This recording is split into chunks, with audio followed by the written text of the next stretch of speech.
ہے کہ پاکستان تحریک انصاف اپنے پلان اے سے پلان بی پہ آ چکی ہے۔ پلان اے جو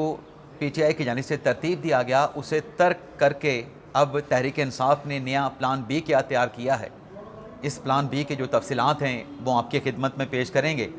اور پھر اسی خبر میں آپ ناظرین کو یہ بھی بتائیں گے کہ کھلبلی کس بات پہ مچی ہوئی ہے۔ اور دوسری خبر ایران اسرائیل جنگ سے متعلق ہے۔ ایک بڑی ڈیولپمنٹ سامنے آئی ہے، آلدو کہ ایران کی طرف سے امریکہ کی طرف سے جو بیانات دیے جا رہے ہیں وہ بڑے تند و تیز نوعیت کے ہیں، لیکن جو ڈیولپمنٹ سامنے آئی ہے اس کی روشنی میں یہ کہا جا رہا ہے کہ اگلے 48 گھنٹے جو ہیں وہ بڑے اہم ہیں۔ کیا یہ جو کنٹروورسی ہے، جو کشیدگی ہے، اگلے 48 گھنٹوں میں اس کے خاتمے سے متعلق کوئی بڑی ڈیولپمنٹ ہونے جا رہی ہے، کوئی بڑی خبر سامنے آ سکتی ہے؟ اس کی تفصیلات بھی آگے چل کے آپ ناظرین کی خدمت میں پیش کریں گے، لیکن پروگرام کا آغاز کرنے سے پہلے آپ سے درخواست کریں گے کہ چینل کو سبسکرائب کر لیں، بیل آئیکن کا بٹن پریس کریں، ویڈیو پسند آئے تو اسے لائک اور شیئر ضرور کیجیے گا۔ ناظرین، تحریک انصاف سے جڑی پلان بی کی خبر کی جو ڈیٹیلز ہیں، ان تفصیلات پہ آنے سے پہلے دو مختصر سی عدالتی خبریں، ان کی تفصیلات آپ کی خدمت میں پیش کریں گے۔ ایک ناظرین، آپ کو یاد ہوگا کہ آج سے کوئی 8-9 سال پہلے سندھ میں تہر قتل کا ایک واقعہ پیش آیا جسے رباب چانڈیوں کیس کا نام دیا گیا۔ اب یہ نوجوان بچی تھی جس کے والد کو، جس کے چچا کو، جس کے دادا کو جو ہے وہ قتل کر دیا گیا تھا فائرنگ کر کے، لیکن اس رباب بچی کو انصاف نہیں ملا، اس لڑکی کو، اور یہ ننگے پاؤں جو ہے وہ عدالتوں میں جاتی تھی۔ سپریم کورٹ نے بھی اس معاملے کا نوٹس لیا۔ اس کے بعد ہوا یہ کہ جو دادو کی کرمنل ماڈل کورٹ تھی، اس ماڈل کورٹ نے اے ٹی سی قانون کے تحت جو ایف آئی آر درج کی گئی، جس میں 8 ملزمان تھے، 2 منتخب ایم پی اے تھے سندھ اسمبلی کے، 6 دیگر ملزمان تھے، 4 ملزمان گرفتار ہوئے، 4 ملزمان جو ہے وہ گرفتار نہ ہو سکے۔ تو اے ٹی سی عدالت ماڈل کورٹ نے اس کیس کا جو ٹرائل ہے وہ کنکلوڈ کرنے کے بعد فیصلہ محفوظ کیا تھا۔ آج محفوظ کیے گئے اس تحریر قتل کا جو فیصلہ تھا وہ عدالت کی جانب سے اناؤنس کر دیا گیا۔ اب فیصلہ کیا سامنے آیا ہے؟ فیصلہ یہ سامنے آیا ہے کہ A T C criminal model court کی طرف سے تمام ملزمان کو بری کر دیا گیا ہے، اور اب اس فیصلے کے خلاف رباب جو ہے وہ ہائی کورٹ میں، سندھ ہائی کورٹ میں اپیل دائر کر سکتے ہیں۔ لیکن سوال یہ پیدا ہو رہا ہے کہ آخر وجہ کیا بنی کہ 3 لوگوں کا قتل ہوا، لیکن عدالت اس نتیجے پہ پہنچی کہ تمام ملزمان کو عدالت کی جانب سے بری کر دیا گیا۔ یہ ناظرین، ہم فوجداری مقدمات میں اکثر یہ دیکھتے ہیں کہ کچھ ایسے سکمز ہوتے ہیں، کچھ ایسے لکوناز ہوتے ہیں جس کی بنیاد پہ عدالت جو ہے وہ ملزمان کو نہ صرف بری کر دیتی ہے بلکہ عدالت یہ بھی ڈکلیئر کرتی ہے کہ چونکہ استغاثہ ملزمان کے خلاف جو شواہد تھے وہ شواہد ناقابل تردید نہیں تھے، وہ جو شواہد تھے وہ فول پروف نہیں تھے، تو لہٰذا ملزمان کے خلاف جو کیس ہے وہ ثابت نہیں ہوتا، تو عدالت ان کو جو ہے وہ بری کرنے کا حکم صادر فرما دیتی ہے۔ تو یہ کرمنل ہمارا جو لاء ہے اس کے اندر جو سکم موجود ہیں، ان سکم کو دور کرنے کی ضرورت ہے، جس کے نتیجے میں آپ کے سامنے ہے کہ تحریر قتل کے جو ملزمان ہیں وہ تمام کے تمام عدالت نے جو ہے وہ بری کر دیے۔ تو ظاہر سی بات ہے اس فیصلے کو نہ ڈائجسٹ کیا جائے گا، نہ اس کو ایکسیپٹ کیا جائے گا، اور اس فیصلے کے خلاف جو مدعی ہیں، جو شکایت کنندہ ہیں، رباب ہیں، ان کی طرف سے ڈیفینیٹلی اسے سندھ ہائی کورٹ میں چیلنج کیا جائے گا۔ ایک اور مقدمہ جس کی آج اسلام آباد کی ڈسٹرکٹ عدالت میں سماعت ہوئی ہے، وہ مقدمہ ہے خاور مانیکا پہ تشدد کا۔ اب اس میں بھی اے ٹی سی کی دفعات لگی ہیں، جج طاہر باز سپرا صاحب نے سماعت کی ہے، لیکن آج کی سماعت میں جو ملزم ہیں خاور مانیکا پہ مبینہ تشدد کے، فتح اللہ برقی، جن کا تعلق پاکستان تحریک انصاف سے ہے، اور یہ وکیل رہنما پاکستان تحریک انصاف کے فتح اللہ برقی صاحب جو ہیں، یہ آپ کو اکثر و بیشتر جو ہے وہ وزیر اعلیٰ خیبر پختونخوا سہیل افریدی کے ساتھ، اور جو منسٹر ہیں خیبر پختونخوا کے مینا خان کے ساتھ دیکھے جاتے ہیں، لیکن آج عدالت میں پیش نہ ہونے پہ ان کے اریسٹ وارنٹ عدالت کی جانب سے جاری کر دیے گئے ہیں کہ ملزم فتح اللہ برقی کو آئندہ سماعت پہ پولیس گرفتار کر کے عدالت میں پیش کرے۔ باقی Rawalpindi A T C court میں جی ایچ کیو راولپنڈی حملہ کیس کی جو سماعت ہے اسے 13 اپریل تک کسی عدالتی کارروائی کے بغیر ملتوی کر دیا گیا ہے۔ اب ناظرین، بات کر لیتے ہیں پاکستان تحریک انصاف کے پلان بی کی، لیکن پلان بی کی ڈیٹیل پہ آنے سے پہلے پلان اے کیا تھا اس کی تفصیلات بھی آپ ناظرین کے لیے جاننا ضروری ہیں۔ ناظرین، کل اتوار کے دن جو سہیل افریدی صاحب خیبر پختونخوا کے وزیر اعلیٰ نے پریس کانفرنس کی اسلام آباد میں خیبر پختونخوا ہاؤس میں، اس میں سہیل افریدی صاحب نے کہا کہ عمران خان صاحب کی رہائی کے لیے جو احتجاج کا آپشن ہے اس آپشن کو ایکسرسائز کیا جائے گا، اور آئندہ کے لیے عمران خان صاحب کی رہائی کے لیے ہماری حکمت عملی کیا ہوگی، یہ حکمت عملی جو دیگر سیاسی جماعتیں ہیں اپوزیشن اتحاد میں، ان کے ساتھ مشاورت کے ساتھ یہ حکمت عملی تیار کی جائے گی، اور پاکستان تحریک انصاف کے کارکنان اس احتجاج کے آپشن کے لیے کہ احتجاج کے ذریعے خان صاحب کی رہائی کا راستہ بنایا جائے، اس آپشن کے لیے تحریک انصاف کے کارکنان تیار ہیں۔ اب یہ کل سہیل افریدی صاحب کہہ رہے تھے، لیکن آج جو ایک رپورٹ سامنے آئی ہے اس رپورٹ میں ایک اور ہی کہانی بیان کی گئی ہے، اور وہ کہانی کیا ہے کہ جو ریلیز فورس تشکیل دینے کا فیصلہ جناب سہیل افریدی صاحب نے کیا تھا، یہ آپشن تحریک انصاف کی قیادت کی طرف سے اعتراضات اٹھائے جانے کے بعد، قانونی جو خدشات ہیں ان خدشات کا اظہار کیے جانے کے بعد اس آپشن کو کہ احتجاج کے ذریعے خان صاحب کی رہائی کا راستہ بنایا جائے گا، راستہ نکالا جائے گا، اس آپشن کو سرے سے ترک کر دیا گیا ہے۔ اور رپورٹ میں یہ بتایا گیا ہے کہ جو پی ٹی آئی کی اپنی قیادت ہے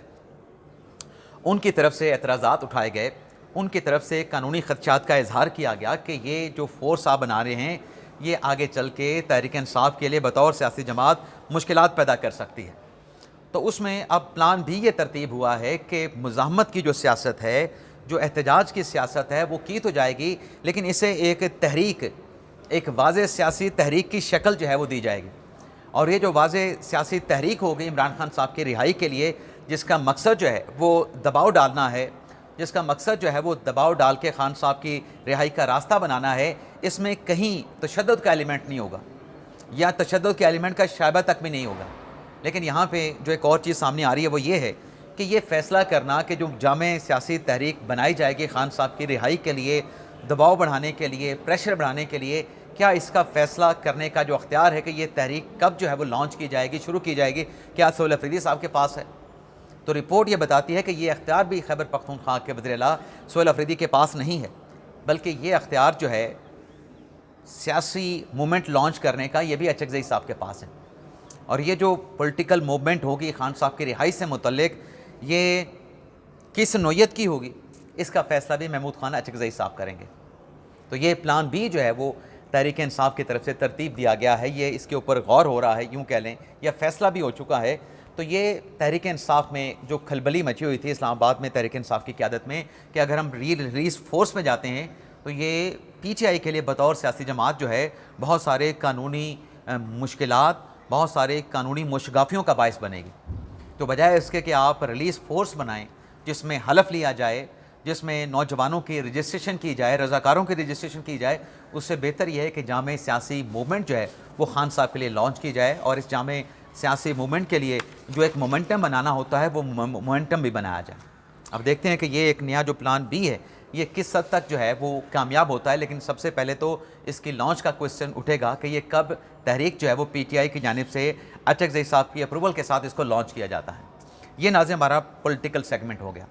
اب آ جاتے ہیں ایران اسرائیل جنگ سے متعلق جو کچھ ڈیولپمنٹس ہوئی ہیں، پہلے تو وہ ڈیٹیلز آپ کی خدمت میں پیش کریں گے، اور پھر آپ کو بتائیں گے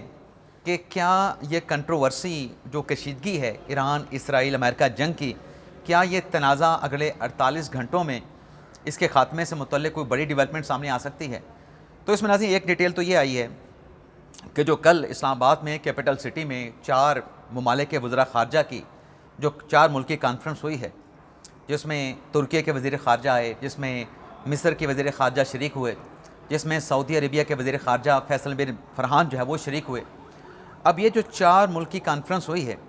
اس کانفرنس کا کل اختتام ہوا، کل ہی اس کا آغاز ہوا، اور پھر تینوں ممالک کے وزراء خارجہ کی وزیر اعظم شہباز شریف کے ساتھ بھی ملاقات ہوئی، اور آج اس کشیدگی کو لے کے صدر پاکستان آصف علی زرداری صاحب، وزیر اعظم شہباز شریف صاحب کی سربراہی میں ایک اور اہم بیٹھک ہونے جا رہی ہے، اور اس بیٹھک میں اس کشیدگی کو لے کے جو پاکستان کو مسائل مشکلات درپیش ہیں ان سے متعلق امور کے اوپر تبادلہ خیال کیا جائے گا۔ لیکن جو نائب وزیر اعظم اسحاق ڈار صاحب ہیں وہ آج بیجنگ روانہ ہو رہے ہیں۔ جب ہم یہ پروگرام ریکارڈ کر رہے ہیں تو یہ رپورٹ کیا جا رہا ہے کہ اسحاق ڈار صاحب جو کہ کل گرے، انہیں ایک بال لائن کے مطابق جو ہے کی طرح کا ایک جو ہے وہ فریکچر بھی آیا ہے، آج وہ بیجنگ روانہ ہو رہے ہیں، اور ان کی جو بیجنگ روانگی ہے وہ بھی اس کشیدگی کے خاتمے سے متعلق جو ثالثی کا پروسیس ہے، جو مذاکرات کا پروسیس ہے، اس سے جڑا یہ دورہ جو ہے وہ بیجنگ کا اسحاق ڈار صاحب جسے آج وہ جس کے لیے آج وہ روانہ ہو رہے ہیں۔ لیکن کل جو 4 ملکی کانفرنس ہوئی ہے، اس کانفرنس سے متعلق یہ رپورٹ کیا گیا ہے کہ اس کانفرنس کے نتیجے میں جو ثالثی جو مذاکرات ہیں کشیدگی اس کنٹروورسی تنازع کے خاتمے کے لیے، مذاکرات کے ذریعے اس کشیدگی کے خاتمے کی جو راہ ہے وہ ہموار ہو چکی ہے۔ اور اس بیٹھک کے بعد اب یہ رپورٹ کیا گیا ہے روزنامہ جنگ میں صالح ظفر صاحب کی طرف سے کہ اس بڑی سفارتی بیٹھک کے بعد اگلے جو 36 سے 48 گھنٹے ہیں، ایران اسرائیل کی اس کنٹروورسی کو لے کے بڑی ڈیولپمنٹ سامنے آ سکتی ہے، بڑا بریک تھرو جو ہے وہ سامنے آ سکتا ہے۔ اب یہ بریک تھرو کیا ہو سکتا ہے؟ کیا اس کے نتیجے میں جو ایران اسرائیل جنگ ہے کیا وہ ختم ہونے کے قریب پہنچ گئی ہے؟ تو یہ تبھی اندازہ ہو پائے گا یا کیا جا سکے گا جب اس بیٹھک کے بعد کوئی 36 سے اگلے 48 گھنٹوں میں کوئی بڑی ڈیولپمنٹ سامنے آتی ہے۔ لیکن اس دوران جو چیزیں، اگر ہم جنگ کی بات کریں، کشیدگی کی بات کریں، تو ایران کی جو توانائی کی تنصیبات ہیں انہیں ٹارگٹ کیا گیا اسرائیل کی طرف سے، اور تہران میں اور ایک اور شہر میں جو توانائی کی انسٹالیشن تھی جس کو ٹارگٹ کیا گیا، اس کے نتیجے میں ایران کے 2 صوبوں میں جو بجلی کی فراہمی تھی وہ منقطع ہوئی ہے، وہ تعطل کا شکار ہوئی ہے۔ اور دوسری طرف جو صدر ٹرمپ ہیں ان کی طرف سے یہ بیان دیا گیا کہ مذاکرات پہ پیش رفت تو ہو رہی ہے، لیکن امریکہ جو ایران کا توانائی کا جو جزیرہ ہے خارج، اس پہ قبضہ کر سکتا ہے، اور صدر ٹرمپ کی طرف سے کہا گیا کہ یہ قبضہ کرنا اس جزیرے پہ، خارج جزیرے پہ، امریکہ کے لیے کوئی مشکل ٹاسک نہیں ہے، بڑی آسانی کے ساتھ امریکہ اس جزیرے پہ قبضہ کر سکتا ہے۔ لیکن دوسری طرف برطانیہ جو رپورٹ کر رہا ہے کہ امریکہ کا ایک پلان یہ بھی ہے کہ جو ایران کے پاس افزود شدہ جو یورینیم ہے، امریکہ اس کو اپنے قبضے میں لینے کا ایک پلان جو ہے وہ امریکہ ٹرمپ انتظامیہ کے پاس موجود ہے۔ لیکن یہ افزود شدہ جو یورینیم ہے اس کو اپنے قبضے میں امریکہ کا لینے کا جو مشن، جو پلان ہے، یہ بہت زیادہ پیچیدہ بھی ہے اور یہ مشن بہت زیادہ خطرناک بھی ہے۔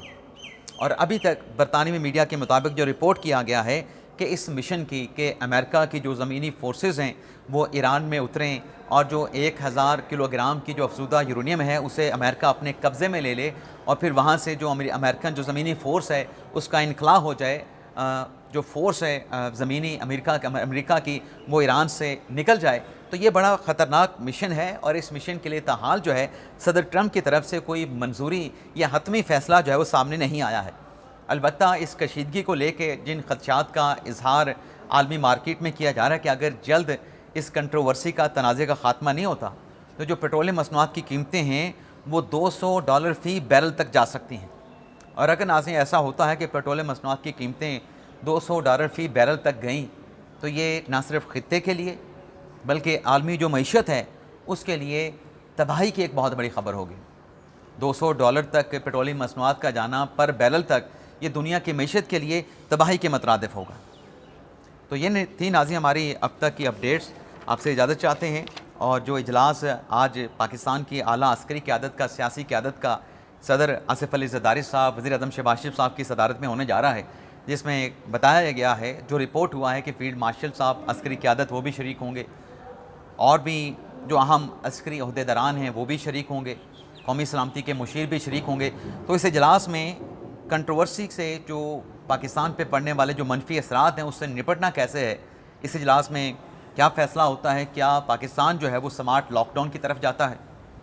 یا کچھ اور کوئی فیصلہ سامنے آتا ہے، تو اس کی ڈیٹیل نیکسٹ ولاگ میں آپ کے ساتھ ہم شیئر کریں گے۔ کچھ کورٹس میں آج عمران خان صاحب کے مقدمات کی سماعت بھی ہے، GHQ راولپنڈی حملہ کیس کے علاوہ علیمہ خان صاحبہ کا مقدمہ بھی ہے 26 نومبر کا، جس کی آج ATC عدالت راولپنڈی میں سماعت ہونا ہے۔ تو ان کیسز کی جو کورٹ پروسیڈنگ ہے ان کی تفصیلات پھر